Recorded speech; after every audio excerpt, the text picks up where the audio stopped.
it's time to learn about the physiology part, correct? So digestion का definition I have already told you. हाँ, already I have told you that digestion का मतलब क्या होता है? Conversion of complex insoluble food material to the simple absorbable form. ठीक है? Now what are the things involved in the digestion? Mechanical process है ये, जिसमें mastication होता है. Please note down this term. Mastication का मतलब क्या होता है? Chewing. Deglutition का मतलब क्या होता है? Swallowing. And peristalsis का मतलब होता है rhythmic contraction and relaxation. Please note down, all of you. Note down all these three terms.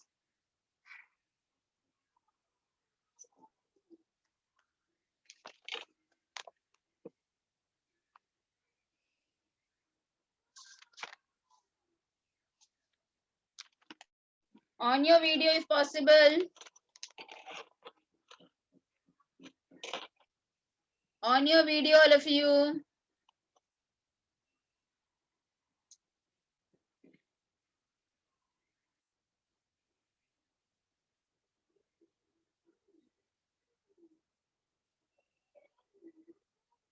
When we are eating the food, obviously we are doing the ingestion, which is the very first process. Ingestion, which is the very first process. ठीक है? So the digestion of the food takes place in 3 regions. कितने जगह पे होता है? 3 जगह पर होता है digestion. एक तो हमारे माउथ मतलब हमारे बकल कैविटी में, फिर हमारे स्टमक में, और फिर हमारे इंटेस्टाइन में. समझ में आया? So digestion of food takes place in 3 different regions of our body. That is the mouth. Mouth के बाद आता है बकल कैविटी. बकल कैविटी के में सलाइवरी ग्लैंड होता है जो कि अपना सिक्रीशन देगा जिससे कि डाइजेशन होगा.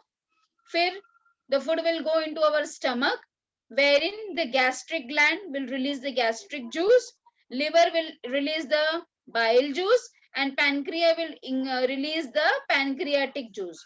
So because of the in stomach, gastric gland will act on it, which will help in the digestion. Then in the small intestine, when the food will go into the small intestine, there the liver will secrete bile juice. Then the pancreas will secrete the pancreatic juice, because of which the digestion will take place. Is that very clear? So please note down, likho, note down all of you. Digestion, put a heading as physiology of digestion. Put a heading as physiology of digestion. Physiology का spelling आएगा आपको कि should I say PHYSIOLOGY.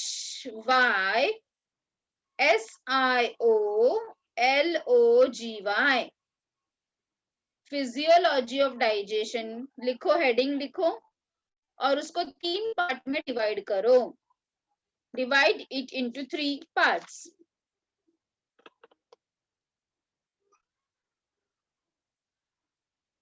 Make 3 branches. 3 branching बनाओ. First branching में लिखो digestion इन buccal cavity.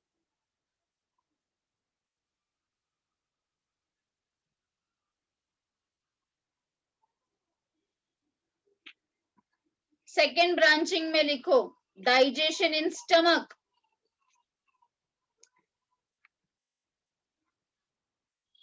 और third branching में लिखो डाइजेशन इन स्मॉल इंटेस्टाइन.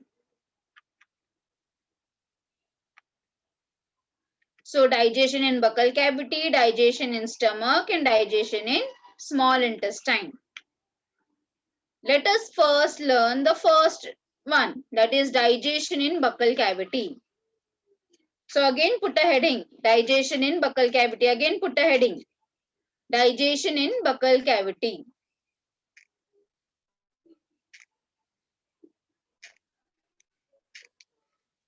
अभी ध्यान से सुनो, फिर मैं जब लिखने के लिए बोलूंगी तभी आप लिखना. अभी सिर्फ ध्यान से सुनो. So in our buccal cavity, in our buccal chamber, we have teeth. हमारे पास दांत है. तो दांत से अभी आपने लिखा mastication होता है फूड का. मतलब I can say that in our buccal cavity both mechanical and chemical digestion take place. दोनों टाइप का डाइजेशन होता है. मैकेनिकल मतलब क्या होता है कि दांत के वजह से जो बड़ा फूड पार्टिकल है that will be converted into छोटा फूड पार्टिकल. एंड केमिकल क्यों डाइजेशन बोल रही हूं मैं, क्योंकि यहाँ पे सलाइवरी ग्लैंड है. सलाइवरी ग्लैंड एंजाइम्स रिलीज करेगा जिसके वजह से केमिकल डाइजेशन होगा. समझ में आया?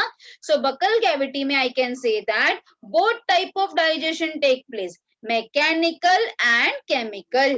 ठीक है, so write down first point, both mechanical and chemical digestion takes place.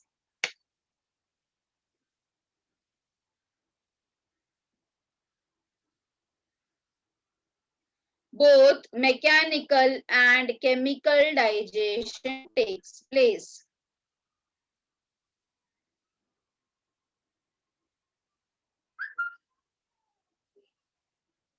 चलो, now let us understand. अभी mechanical digestion you know that it is because of teeth. Let us understand more about this chemical digestion. So for chemical digestion we have to concentrate on our salivary gland. So our salivary gland releases saliva, है ना? We know that our saliva contains 98% water and 2% some electrolytes, and the most important thing is the enzyme called as the salivary amylase, which can also be called as a ptyalin enzyme. ठीक है?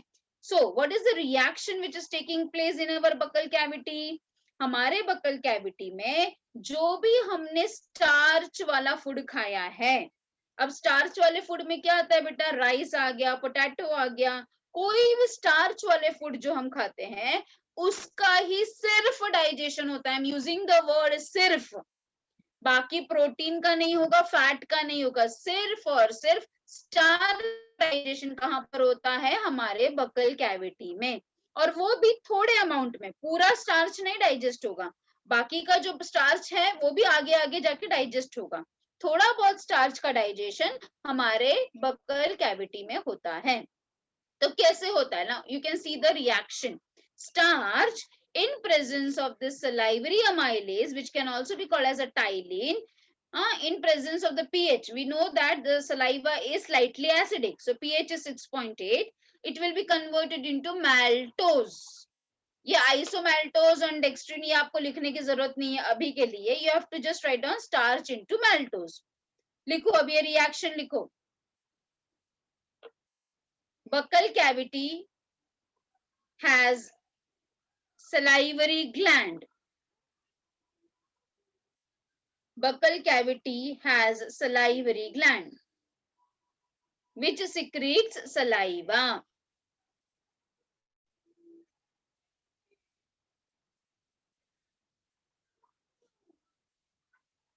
ठीक है? Now put a next heading as saliva. Write down in short what does the saliva contains. Write down your own if you want, if you can. Saliva में क्या होता है बेटा, 98% water, 2% electrolytes, enzyme called salivary amylase. 2% electrolyte के बाद क्या लिखोगे, enzyme called salivary amylase. Salivary amylase को put a slash and write down, it can also be called as ptyalin. You can see the spelling from the screen.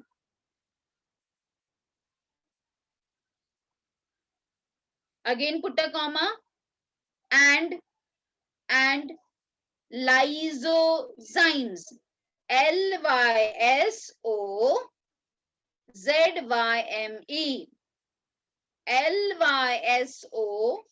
lysozyme, lysozyme, इसका भी मतलब मैं अभी आपको बताऊंगी.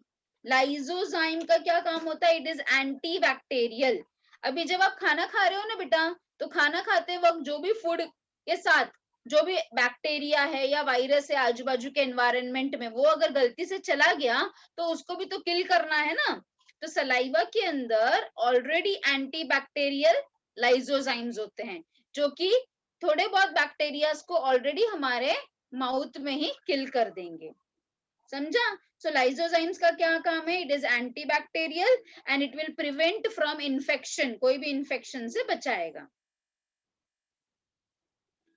When I've taught you about the salivary gland, I have already told you that there are two cells, serous cells and the mucus cells. If you remember, serous cells and mucus cells I have already explained you. For mucus cell, I have told you that it secretes mucus. Mucus is a sticky substance. Okay? So what will happen now, beta? कि whatever starchy food I am eating, जो भी मैं starchy food खा रही हूँ, उसका maltose में बदल जाएगा. ठीक है? What is starch? It is a polysaccharide. Polysaccharide. Polysaccharide का मतलब होता है complex sugar. Made up of many chains of saccharides. Poly का मतलब होता है many. When many chains of saccharides are been formed, it is called as a polysaccharide. अब जब polysaccharide ब्रेक होगा, आप देख सकते हो इस डायग्राम में ये एंजाइम बना है, ये एंजाइम बना है. देखो उसको सीजर के जैसा काट रहा है. तो किसमें काट रहा है? ये पूरे बड़े चेन को दो दो में काट रहा है, दो दो में. तो ये दो दो क्या है? It is called as disaccharide. Disaccharide, di means two. तो maltose is an example of disaccharide. समझ में आया? Now all of you write down this reaction. No need of writing this isomaltose and this thing. Just write down starch, arrow mark and maltose तक ही लिखो. ये आगे का लिखने का जरूरत नहीं है. स्टार्च के नीचे ब्रैकेट में लिखोगे पॉलीसैकेराइड. पॉलीसैकेराइड का स्पेलिंग देखो यहाँ पे स्क्रीन पे है, ऊपर है.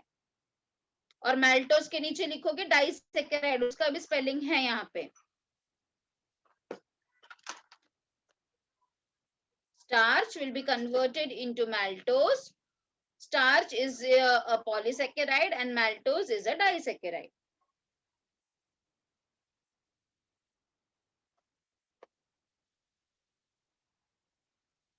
डन बच्चा?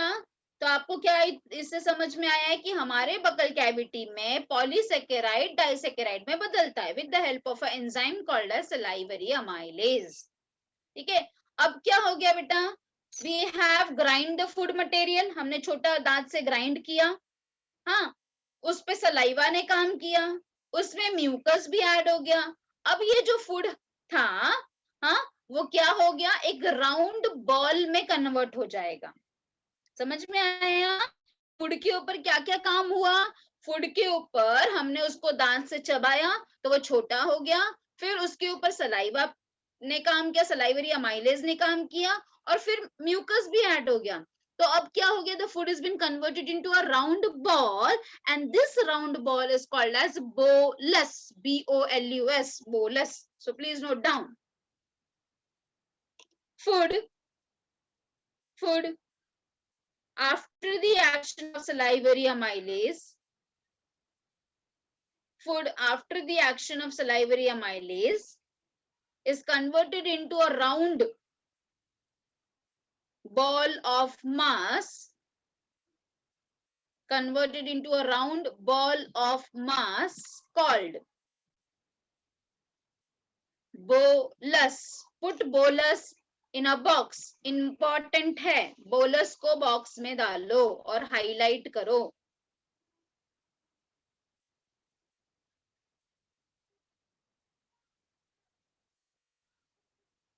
You can just write down the ratio also. About 30% of starch gets converted into maltose in the mouth. 30% of starch get converted. Out of 100, only 30% gets converted into maltose in our mouth. ये जो मैं आपको बार बार emphasise करके points बोल रही हूँ ना बेटा, it is very important points. हाँ,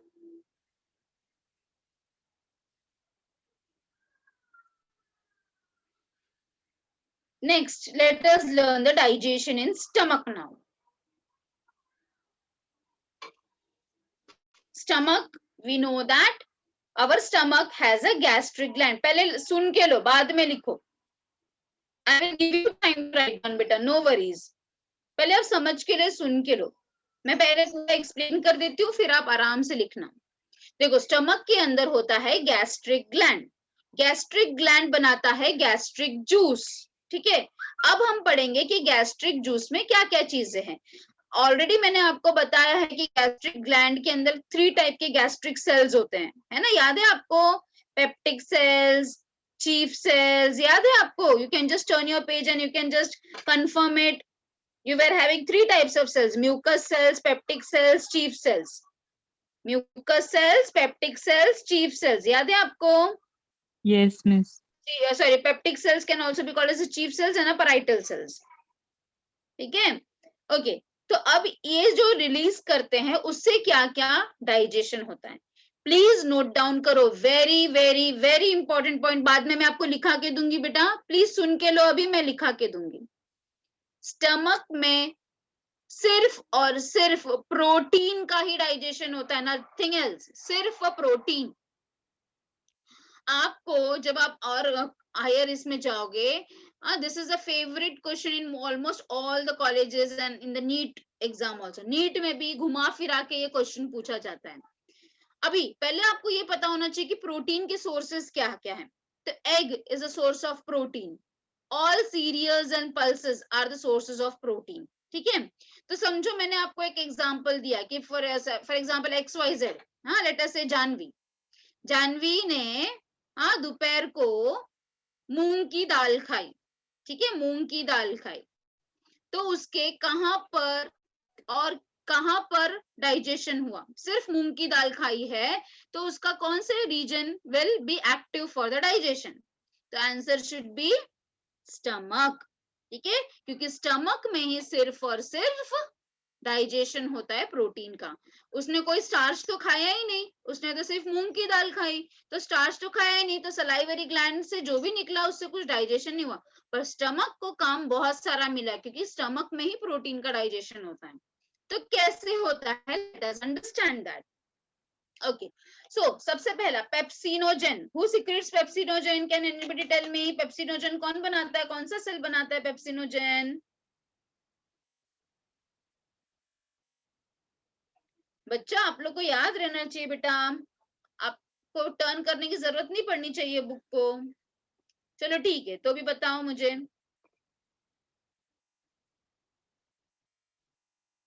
कौन सा सेल, कौन सा गैस्ट्रिक सेल? अभी मैंने आपको 3 सेल्स बताया ना, mucus cell, peptic cells and parietal sales.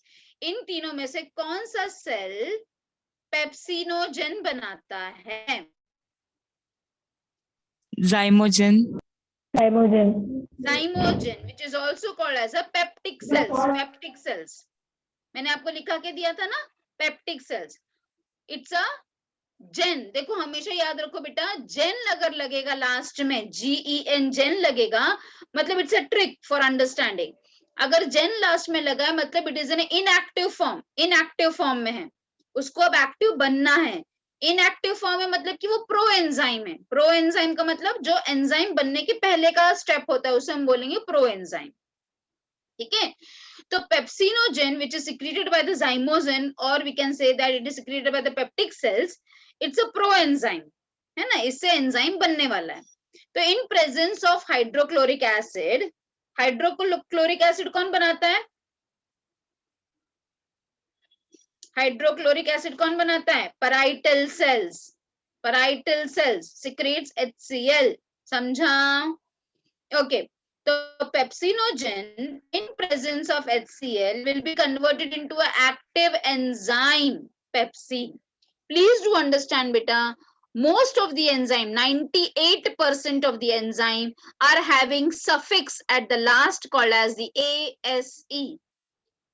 98% enzyme के लास्ट में ASE लगा होगा, तो जब लास्ट में अगर ASE लगा ना, उससे आप समझ जाना कि ये एंजाइम है. ठीक है, but 2% of enzyme don't have the suffix, नहीं होता, तो उसमें ये 2% में आता है ये पेप्सिन. पेप्सिन में ASE नहीं लगा है ना लास्ट में, पर फिर भी ये एक एंजाइम है. ठीक है, तो देखो मैं वापस रिपीट कर रही हूँ. Pepsinogen will be converted into pepsin. Pepsinogen is a proenzyme. Proenzyme मतलब inactive form में है. HCl के मिलते ही वो पेप्सिन में बदल जाएगा. पेप्सिन एक एंजाइम है, एक्टिव एंजाइम है, एक्टिव एंजाइम. अब ये पेप्सिन ही क्या काम करने वाला है? प्रोटीन पे काम करने का वाला है. PP याद रखो, PP, P से पेप्सिन, P से प्रोटीन.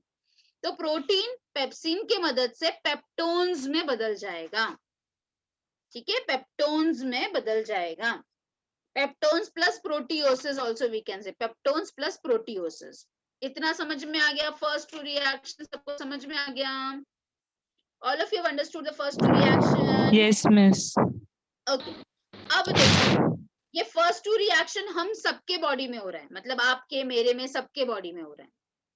पर ये जो थर्ड रिएक्शन से जो काम चल रहा है ना, वो किसके अंदर होता है पता है? सिर्फ और सिर्फ छोटे बच्चों में। हम सब जब छोटे थे, जब कुछ महीनों के थे, 1 महीने 2 महीने 4 महीने के थे, तो हम क्या पीते थे? सिर्फ और सिर्फ मम्मी का दूध, है कि नहीं? The small child is been feeded on the mother's milk. मतलब वो कुछ खाता पीता है क्या बच्चा? छोटा बच्चा जो 3-4 महीने का बच्चा है, नहीं, वो सिर्फ दूध पीता है। तो उस टाइम पे ये रिएक्शंस होते हैं। तो यहाँ पे देखो कर्ली ब्रैकेट में लिखा है ओनली इन इन्फेंट। इन्फेंट का मतलब होता है 1 साल के अंदर का बच्चे को हम इन्फेंट बोलते हैं, ठीक है? सो उनके अंदर क्या होता है? Prorenin, it's a proenzyme, it's a proenzyme. In presence of HCl, it will be converted into an enzyme called as renin. अब ये रेनिन किस पे काम करेगा? मिल्क प्रोटीन, जिसका नाम है केसिन। वो बच्चा दूध ही पी रहा है ना सिर्फ, तो मिल्क के अंदर जो प्रोटीन है जिसका नाम है केसिन, ये रेनिन की मदद से it will be converted into a paracasein. Paracasein in presence of calcium ion, it will be converted into a curd-like structure. And again the calcium, this is the calcium paracasinate in presence of now pepsin will be converted into peptones. मतलब pepsin का number कब आएगा? इतना 2 reaction होने के बाद ये pepsin number लगाएगा अपना। समझ में आया? तो छोटे बच्चों के अंदर आपने देखा होगा कि दूध पीने के बाद बहुत सारे छोटे बच्चे हैं वो थोड़ा सा वॉमिटिंग करते, कर्ड लाइक वॉमिटिंग करते। तो कर्ड लाइक वॉमिटिंग क्यों हो रहा है? Because of the digestion. समझ में आया? Is that very clear to all of you बेटा? ठीक है। सो फिर बाद में उनके अंदर पेप्सिन काम करेगा, फिर वो पेप्टोन्स एंड प्रोटियोसिस में बदलेगा। But this reaction is taking place only and only in infant. हम सबके अंदर ये पहले वाला 2 रिएक्शन हो रहा है। एक के बाद ये सारे एंजाइम्स गायब हो जाते हैं। 1 साल के बाद बच्चा जब खाना खाने लगता है तो ये सारे एंजाइम्स गायब हो जाते हैं और फिर सिर्फ यही 2 एंजाइम्स रह जाते हैं। Is that very clear to all of you? I hope you must have all understood. Yes, ठीक है? miss. अब क्या है? अब जब ये सब डाइजेशन हो जाएगा ना, तो स्टमक में अब जो फूड, जो राउंड बॉल था, जो सॉलिड फॉर्म में था, it will be converted into semi solid form. Solid form से हमने निगला, उसको सोलो किया, अब स्टमक में जाने के बाद ये सारा रिएक्शन हुआ, उसके बाद ये फूड जो है ना, ये सेमी सॉलिड फॉर्म में आ जाएगा। तो सेमी सॉलिड फूड को हम बोलते हैं काइम। काइम। तो हर बार फूड का जो नेचर है, पहले सॉलिड हुआ, फिर सेमी सॉलिड हुआ, फिर लास्ट में लिक्विड हो जाएगा, तो उसका नाम भी चेंज होते जा रहा है। सॉलिड फॉर्म है तो बोलस, सेमी सॉलिड फॉर्म है, पेस्ट फॉर्म में है तो काइम, फिर जब स्मॉल इंटेस्टाइन में जाएगा ना तो उसका नाम बन जाएगा काइल, बन जाएगा काइल। ठीक है? तो चलो अब आप सब लोग लिख सकते हो। I will tell you, I will dictate you. Heading लिखो, डाइजेशन इन स्टमक।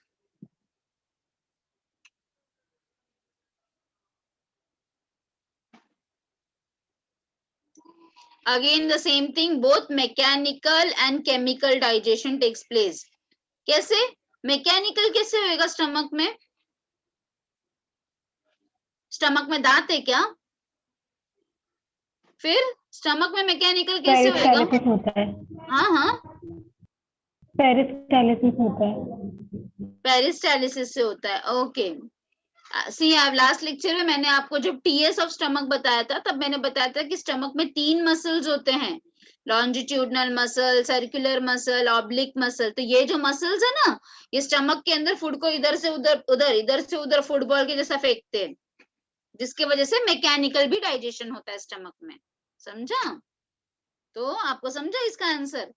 तो स्टमक के अंदर भी मैकेनिकल डाइजेशन होता है, पर स्मॉल इंटेस्टाइन में नहीं होगा। अब सिर्फ मैकेनिकल डाइजेशन यहीं तक होता है। So write down both mechanical and chemical digestion takes place in the stomach. Okay, next point. Write down the reaction. नहीं, next point लिखो, only protein digestion takes place in stomach. Only protein digestion takes place in stomach.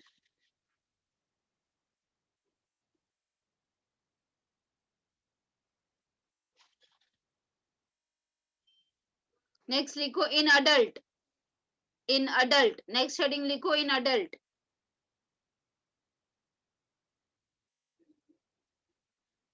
Write down the first reaction.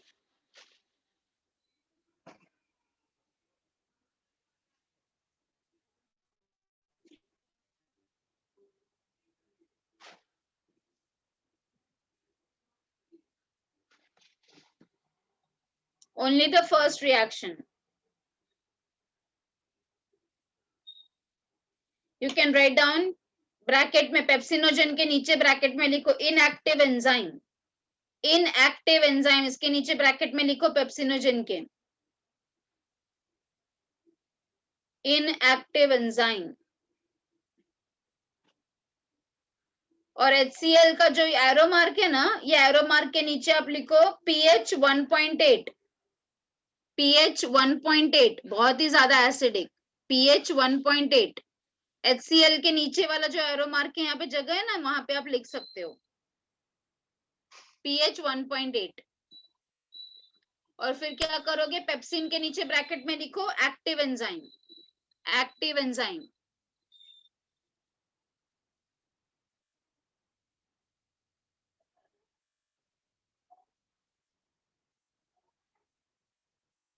अब आप क्या करोगे, second reaction लिखोगे. Protein in presence of pepsin, HCl will get converted into peptones. पहले इतना लिखो आप.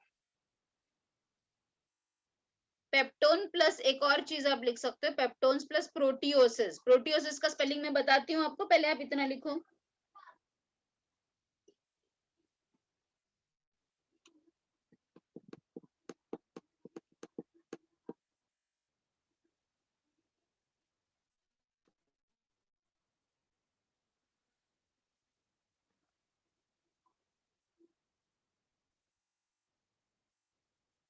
Protein, arrow mark, ऊपर पेप्सिन, नीचे HCl, पेप्टोन्स प्लस प्रोटियोसिस. प्रोटियोसिस का स्पेलिंग लिखो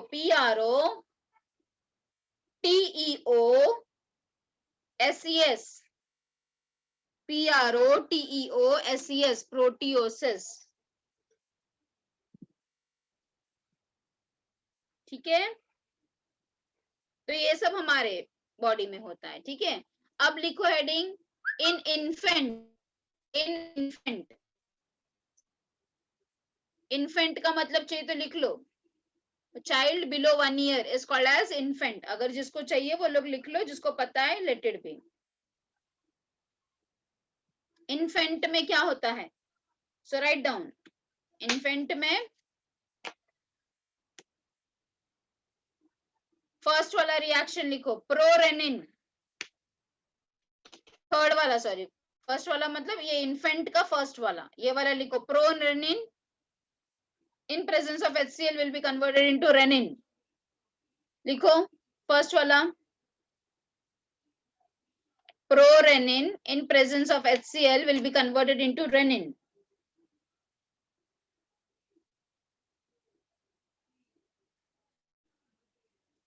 Below prorenin write down inactive enzyme और renin के नीचे लिखोगे active enzyme.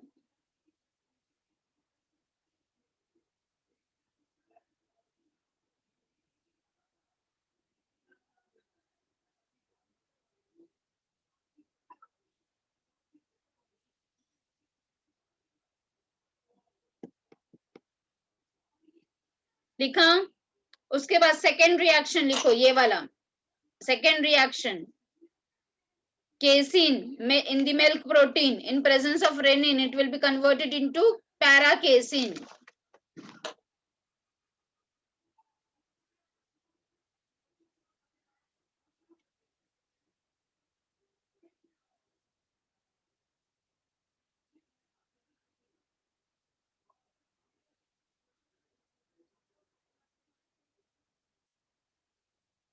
नेक्स्ट थर्ड वाला लिखो, paracasein in presence of calcium ion. Calcium ion को हाईलाइट करो, it is very important. Calcium ion, very important, calcium ion, it will be converted into calcium paracasinate. In bracket write down curdling of milk.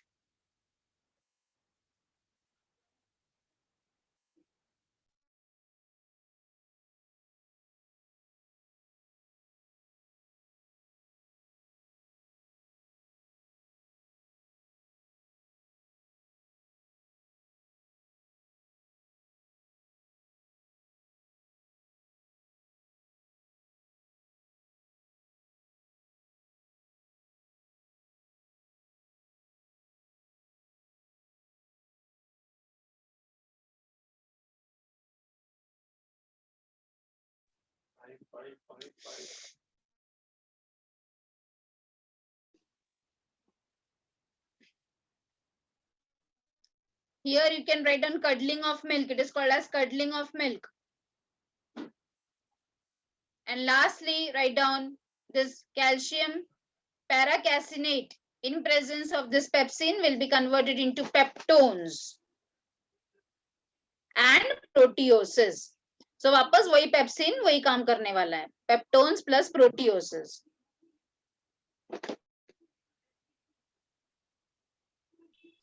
वो calcium के आगे 2+ क्यों लिखा हुआ है? उसका आयन ही किए है ना बेटा, कैल्शियम 2 हम प्लस प्लस लिखते हैं ना कैल्शियम को, जैसे पोटेशियम में 1+ लिखते हैं एटॉमिक नंबर के अनुसार, केमिस्ट्री में आपने पढ़ा होगा ना बेटा। तो 2+ मतलब कैल्शियम प्लस प्लस लिखते हैं हम, तो प्लस प्लस 2 बार लिखने से अच्छा 2+। Okay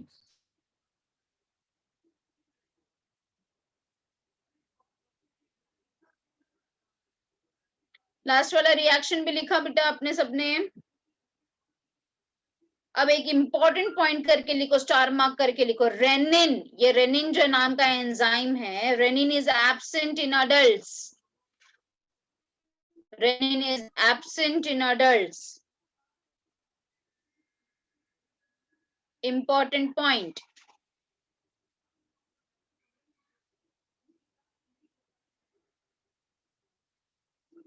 Now what you will be writing? Now the food is converted into a semi-solid, semi-fluid mass. Food is converted into semi-fluid mass called as chyme. Chyme को भी box में डालो. Food is converted into semi-fluid mass called as chyme. chyme, chyme. Put it in a box. कितना देर रहता है food stomach में? 4 to 5 घंटा।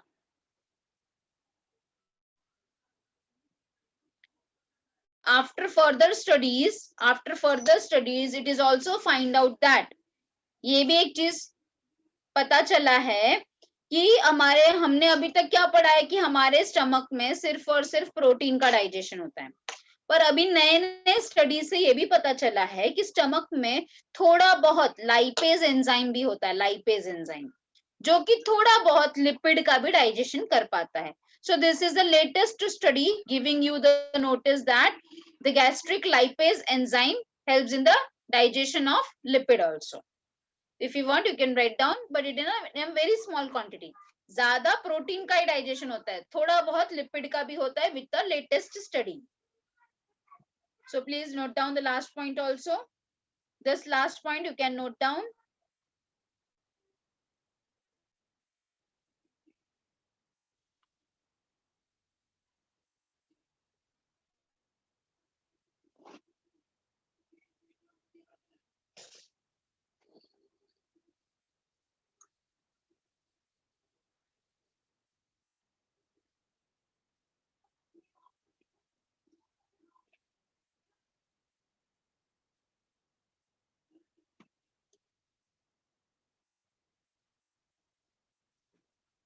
Now next topic is the digestion in the small intestine.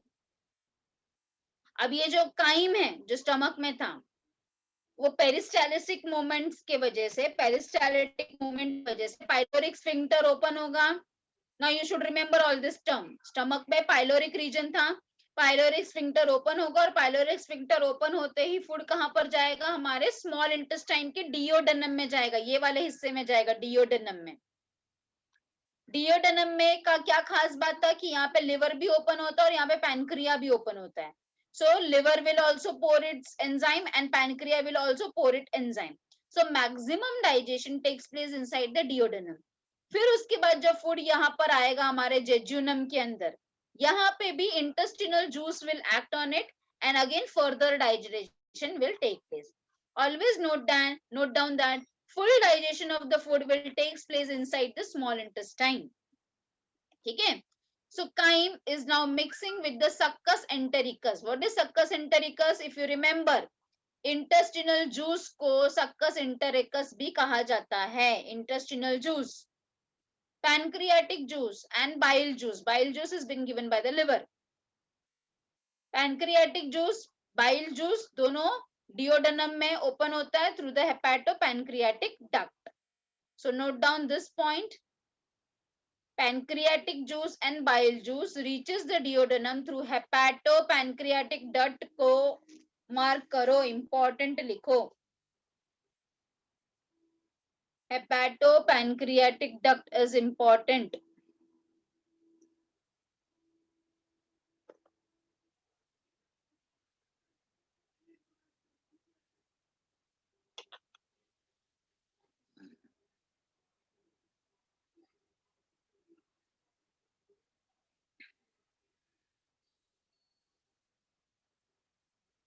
Now let us first understand the action of bile. Now we know that the liver secretes bile.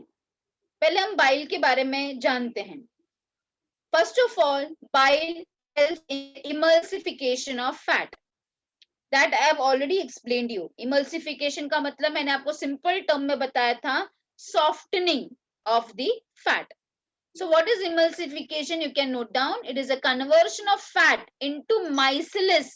माइसेलस का मतलब होता है छोटे छोटे ड्रॉपलेट्स, टाइनी ड्रॉपलेट्स. ठीक है. अब जब ये देखो, अब ये देखो, ये बड़ा हिस्सा है फैट का, आप देख सकते हो स्क्रीन पे एक बड़ा हिस्सा है. अब देखो इमल्सिफिकेशन होने की वजह से छोटे छोटे छोटे छोटे हिस्से में आ गया. अब छोटे हिस्से से आने की वजह से क्या हो गया, उसका सरफेस एरिया बढ़ गया. छोटा छोटा होने के वजह से उसका सरफेस एरिया बढ़ गया ना. अब सरफेस एरिया बढ़ने से क्या होगा, लाइपेज एंजाइम उस पर आसानी से काम कर पाएगा और आसानी से फैट का डाइजेशन हो पाएगा. ठीक है. तो आप देख सकते हो कि बड़ा फैट का चीज इज कन्वर्टेड इनटू छोटा छोटा टाइनी ड्रॉपलेट्स. और जब छोटा टाइनी ड्रॉपलेट्स होगा, जब वो माइसेलस में कन्वर्ट होगा, then the surface area will increase and because of the increase in surface area the enzyme can work properly and nicely. Is that clear? Okay. So write down the heading as digestion in small intestine. Put a heading as digestion in small intestine.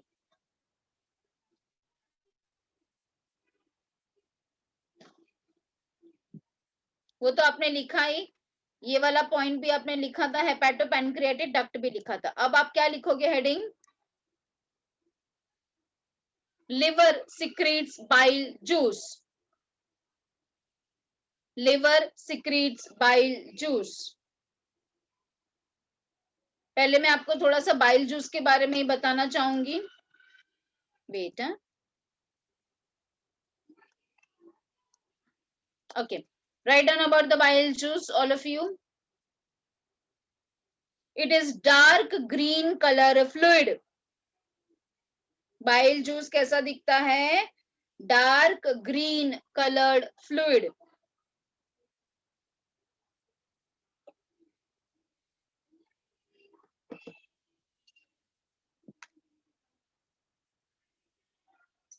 Next point, it contains.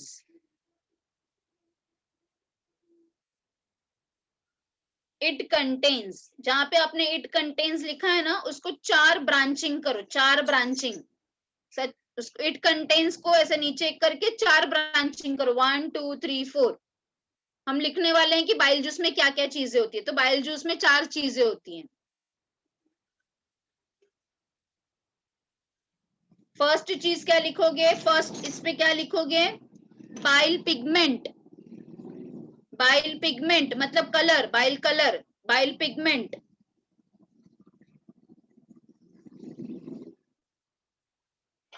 Bile pigment को दो part में divide करो। कौन से दो bile pigment है, bile pigment को दो पार्ट में डिवाइड करो, बिलीरुबिन एंड बिलीवर्डिन। एक साइड लिखो बिलीरुबिन, दूसरे साइड लिखो बिलीवर्डिन। स्पेलिंग में बोलती हूँ। बिलीरुबिन का स्पेलिंग है BILIRUBIN, बिलीरुबिन।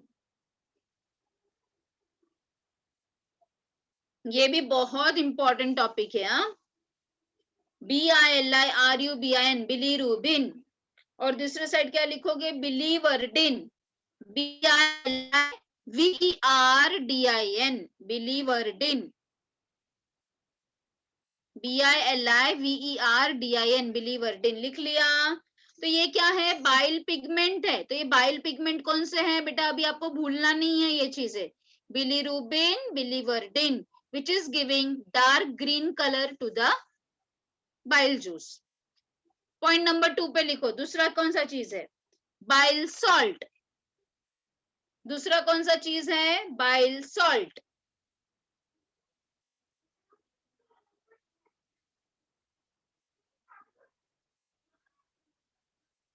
बाइल सॉल्ट भी दो टाइप के हैं, उसको भी दो पार्ट में डिवाइड करो। बाइल सॉल्ट भी दो टाइप के हैं, इसका नाम भी आपको याद करना बहुत जरूरी है। दो टाइप के बाइल सॉल्ट है। नंबर 1 लिखो, फर्स्ट वाला सोडियम, सोडियम ग्लाइकोकोलेट। सोडियम लिखा आपने, सोडियम को आप शॉर्ट फॉर्म में Na भी लिख सकते हो, शॉर्ट फॉर्म में Na भी लिख सकते हो। ग्लाइकोकोलेट का स्पेलिंग में बोलती हूँ, लिखो ग्लाइकोकोलेट का, GLYCOCHOLATE।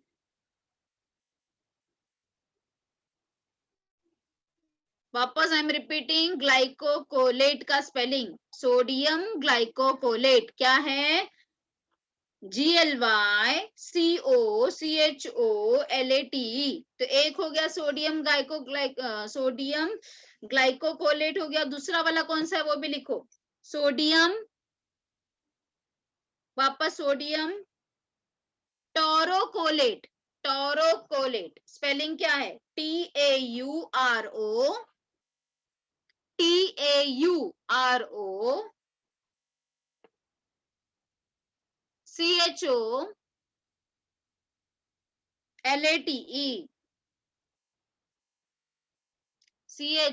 CHOLATE। तो दो टाइप के बाइल सॉल्ट हो गए, सोडियम ग्लाइकोकोलेट एंड सोडियम टोरोकोलेट। समझा। तीसरे नंबर पे कौन है, cholesterol.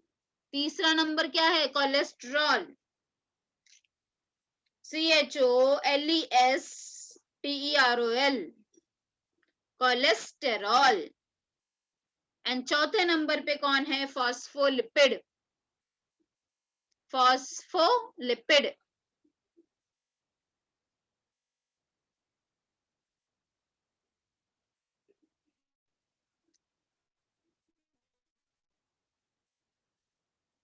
What is the important point we have noted? Bile juice does not have any enzyme. So note down. वो लाइन छोड़ दो, नेक्स्ट लाइन में लिखो, bile juice does not contain any enzyme. Again a very important point. Bile juice does not contain any enzyme.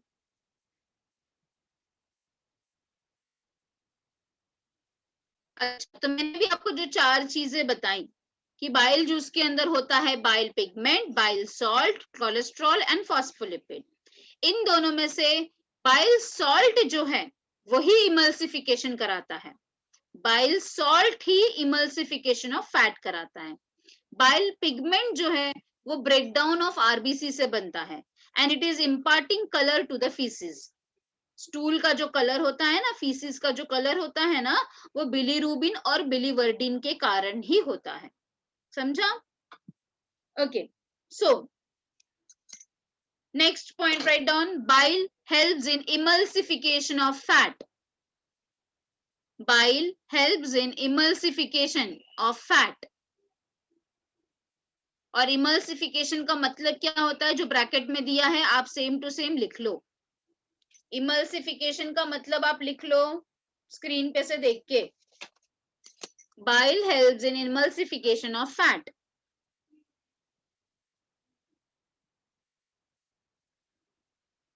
Emulsification means conversion of fat into micelles or tiny droplets.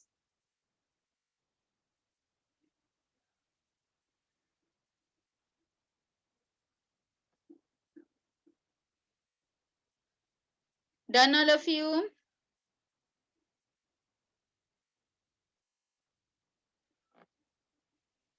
Next point, write down. Bile activates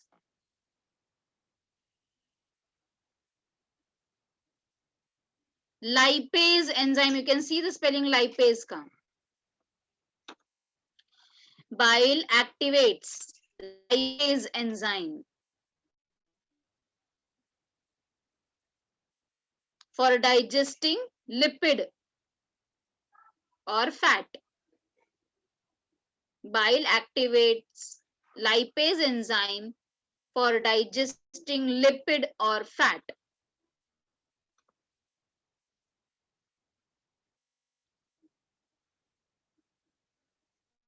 Is that very clear to all of you, bacha? All of you have understood? Any doubt? Now, pancreas के बारे में बहुत ज़्यादा है बोलने के लिए. That will not be completed now because pancreas has many enzymes. जिसको मैं आपको step wise लिखाना चाहूंगी, वो मैं बाद में बताऊंगी. So again, let us go back to the point once again, whatever we have seen. And then you will be solving the questions. We have seen the 3 points: mastication, deglutition, and peristalsis. Then we have seen the digestion in the buccal cavity.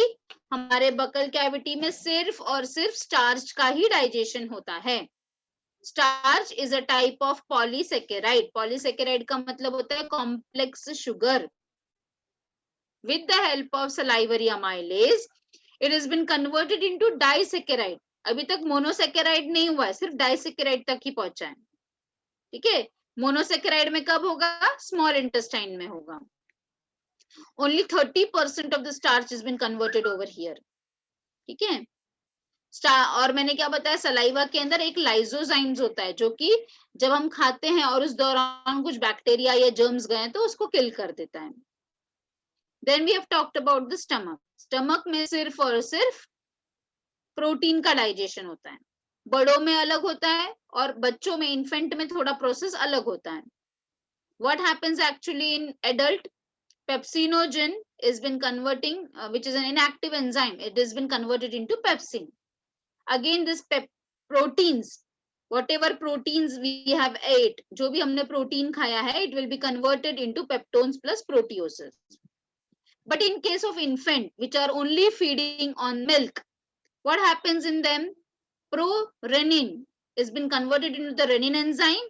Then renin will act on the milk protein to form paracasein, and paracasein will help in the curdling of milk in presence of calcium ions. And then the same process, pepsin will come into the action to convert into peptones and proteoses. Okay. By the recent studies, it has been told that your stomach also has some lipase enzyme which helps in the digestion of lipid too. Then we have seen about the digestion in the small intestine.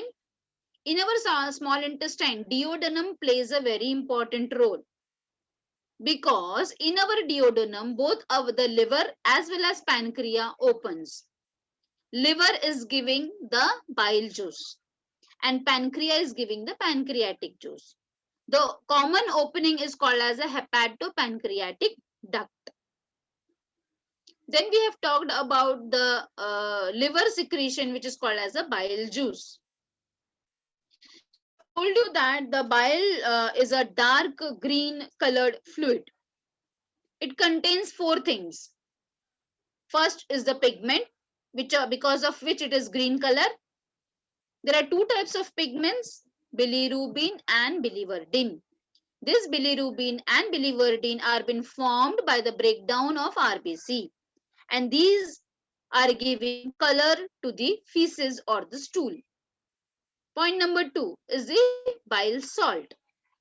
Bile salt, there are two types of bile salt, that is sodium glycocolate and sodium taurocolate.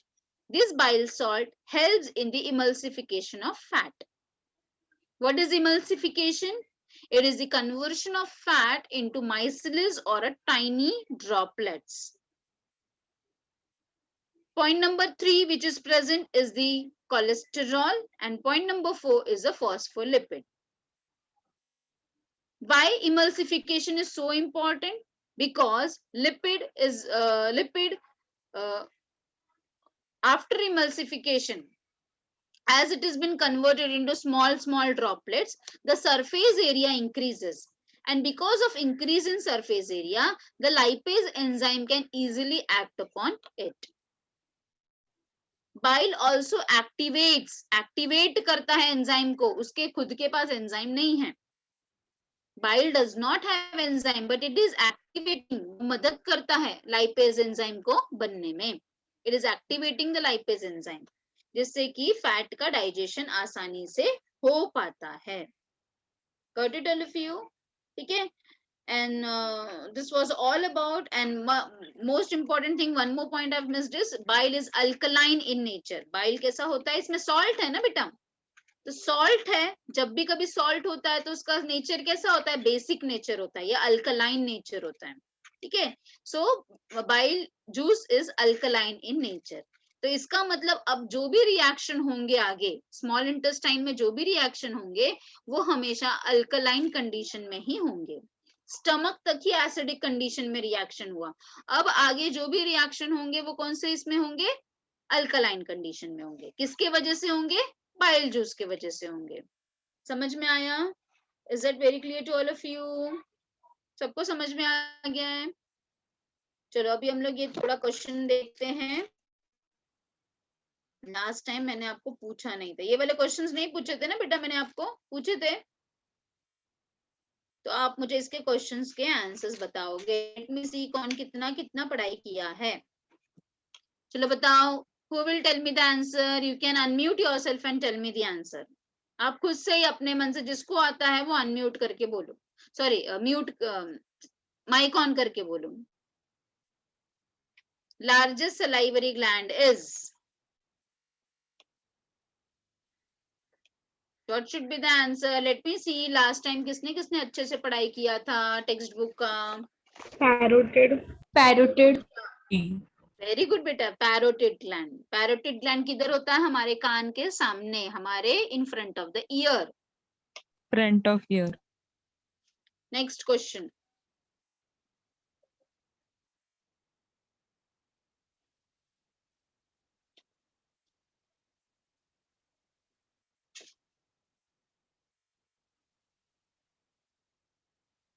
क्या answer आएगा इसका?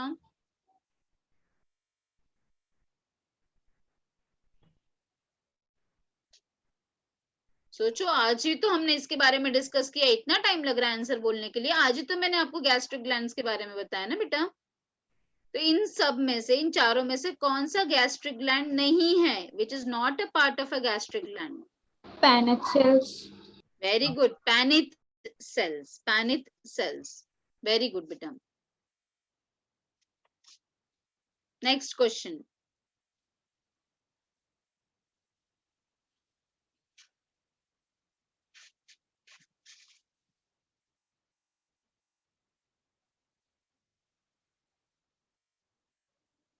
Tell.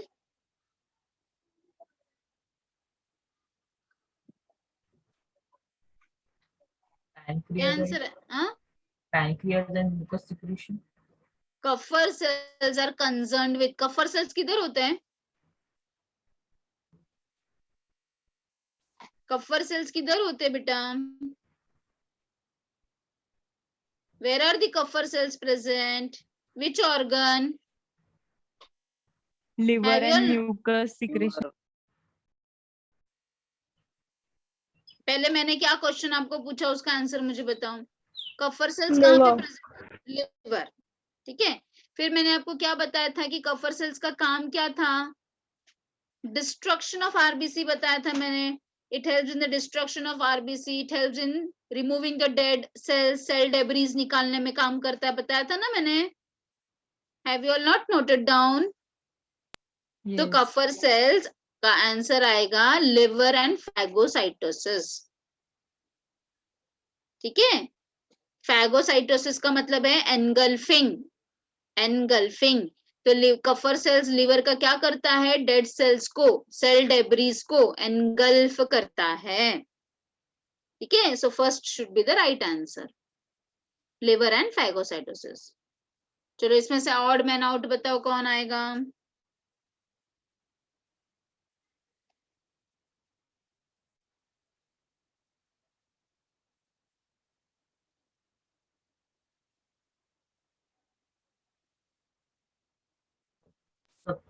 Succus entry.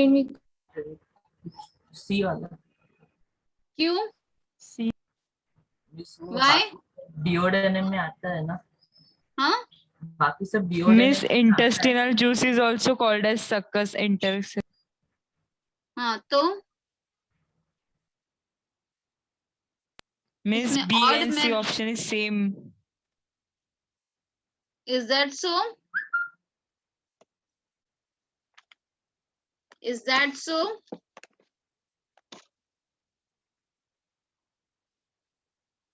सोचो सोचो, थोड़ा दिमाग लगाओ। नहीं दिमाग लगा पाओगे तो I am there to answer. चलिए आपके लिए ट्रिगर ही है, you will be answering me and कि which one should be the, you can write down this question and you have to answer me। ये क्वेश्चन का Miss आंसर आप मुझे gastric बात, juice.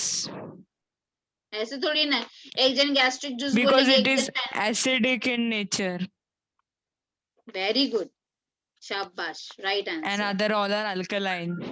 वेरी गुड बेटा, yes. So odd man out is a gastric juice, correct, very correct, ठीक है, yes. So it was a right answer. चलो ये वाला भी बता दो। Select the wrong statement.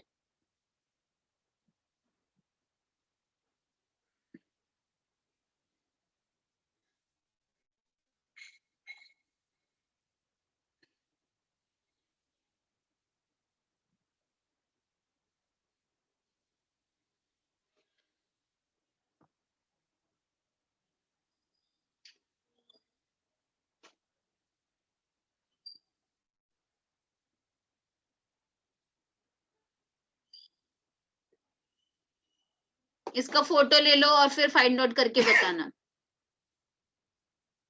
चलेगा? ये बता पाओगे अभी? Yes, A is the right answer. Proteoses, अभी हमने देखा ना peptones and proteoses, so it's not an active form, it's a simplified form of protein. Enzymes में एक्टिव और इनएक्टिव होता है, पर ये तो प्रोटीन का सिंपल फॉर्म है, समझा बेटा? बाकी का सब करेक्ट स्टेटमेंट है। Is that very clear? So now again I will give you the questions to solve.